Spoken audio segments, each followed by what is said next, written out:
Bismillahirrahmanirrahim. Assalamualaikum warahmatullahi wabarakatuh. Baik pemirsa dimanapun antum berada, kembali lagi di acara Tanya Jawab bersama Ustaz Ariful Bahri LCMA Hafizahullahu Ta'ala.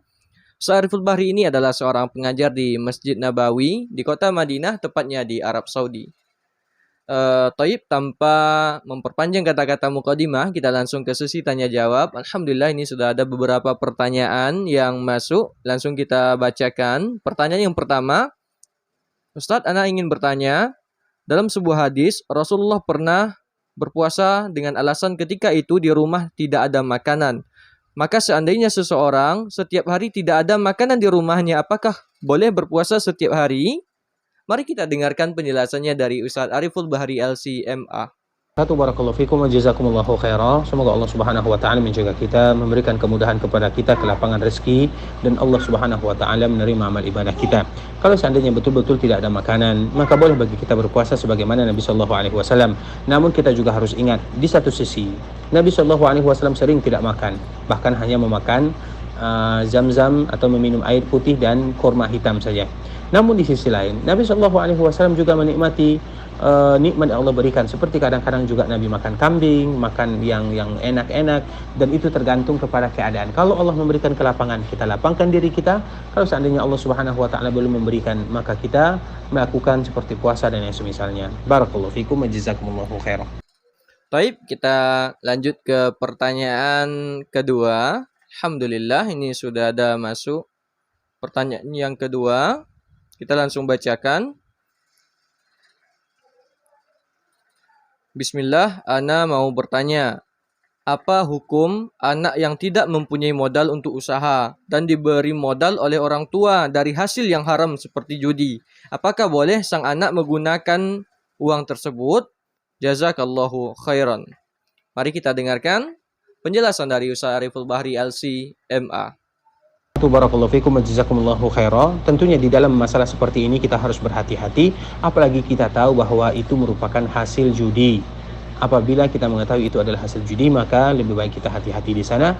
Kita bermohon kepada Allah Subhanahu wa taala agar Allah memberikan kemudahan dan kelapangan, karena usaha yang kita cari daripada usaha tersebut adalah keberkahan, bukan hanya sekedar usaha saja, namun lebih daripada itu yaitu keberkahan. Bagaimana Allah memberikan keberkahan kepada kita.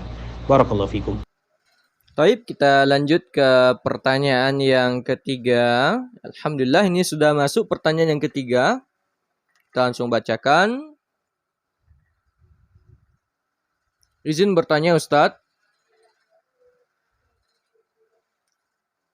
Lebih baik sholat berjamaah di masjid dengan soft renggang atau di rumah saja Ustadz? Sekarang masa pandemi corona.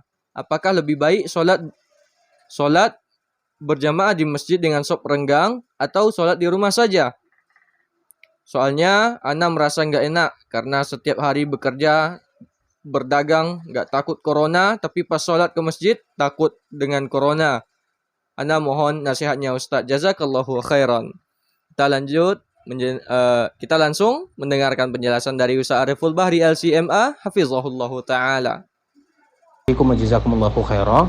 Kalau seandainya pemerintahan memberikan izin untuk sholat di masjid dengan protokol kesehatan, maka kita sholat di masjid. Namun kalau seandainya betul-betul dilarang oleh pemerintah dan tidak boleh sholat berjamaah dan mendirikan, maka kita ikut kepada arahan pemerintah. Walaupun kita seorang pedagang, namun berdagang itu adalah masalah dunia, sedangkan ini ada aturannya. Apabila pemerintah kita, terutama MUI, memberikan izin sholat berjamaah dengan protokol kesehatan, maka kita sholat berjamaah bersama kaum muslimin, dan semoga Allah mengangkat wabah ini dari kita semuanya. Barakallahu fikum. Taib, kita lanjut ke pertanyaan yang keempat. Ini sudah masuk pertanyaan dari Ocu Wanasingkuang. Alhamdulillah ada pertanyaan dari Ocu Wanasingkuang. Kita bacakan pertanyaannya. Izin bertanya Ustadz. Ketika khutbah Jumat, tiba-tiba khatibnya lupa konsep atau kontuitnya. Apa hukumnya? Apakah makmum harus menggantikan khatib itu? Jikalau digantikan, apakah mulai dari awal atau dilanjutkan Ustadz? Jazakallahu khairan. Kita terjemahkan ke dalam bahasa Indonesia. Ini dari Ocuwana Singkuang. Alhamdulillah. Izin bertanya Ustadz. Ketika khutbah Jumat, tiba-tiba khotibnya lupa konsep atau keluar angin. Apakah makmum harus menggantikan khotib tersebut? Jikalau digantikan, apakah mulai dari awal atau dilanjutkan saja? Mari kita dengarkan penjelasannya dari Ustaz Ariful Bahri LCMA. Barakallahu fikum wa jazakumullahu khairan. Semoga Allah Subhanahu wa taala menjaga kita, memberikan taufik dan hidayah kepada kita semuanya. Kalau seandainya ketika khutbah Jumat, ketika khatibnya buang angin atau dia lupa konsep dan keluar, maka tidak menjadi masalah, khatibnya tetap dia. Namun ketika dia ingin keluar dan melanjutkan, itu diberikan pilihan kepadanya. Seperti misalnya ketika konsepnya ketinggalan, maka dia mengambil konsepnya, tidak menjadi masalah. Kalau seandainya dia masih bisa untuk mengambil konsepnya. Karena khatib tentunya tidak bisa berubah kecuali atas izin daripada pengurus masjid tersebut. Dan khatib telah ditentukan. Kecuali kalau seandainya pengurus mengambil kebijakan. Namun secara hukum asal, karena yang berwenang pada saat itu adalah khatibnya. Karena khatib, kalau seandainya dia lupa konsep, maka dia mengambil konsepnya, atau karena dia misalnya buang angin, maka dia beruduk dan tidak perlu digantikan dan tetap dilanjutkan, atau dia menyelesaikan khutbahnya kemudian minta izin sebentar, kemudian dilanjutkan dengan ibadah salat. Alhamdulillah, di dalam perkara seperti ini tidak terlalu susah. Alhamdulillah, semoga Allah menjaga kita semuanya. Barakallahu fikum. Itulah pertanyaan yang keempat, merupakan pertanyaan penutup dari Ocuwana Singkuang. Itu adalah pertanyaan penutup. Jikalau antum dan antunna mempunyai pertanyaan, silakan kirimkan ke WA kami atau kirim ke IG kami. Jazakumullahu khairan. Barakallahu fikum. Assalamualaikum warahmatullahi wabarakatuh.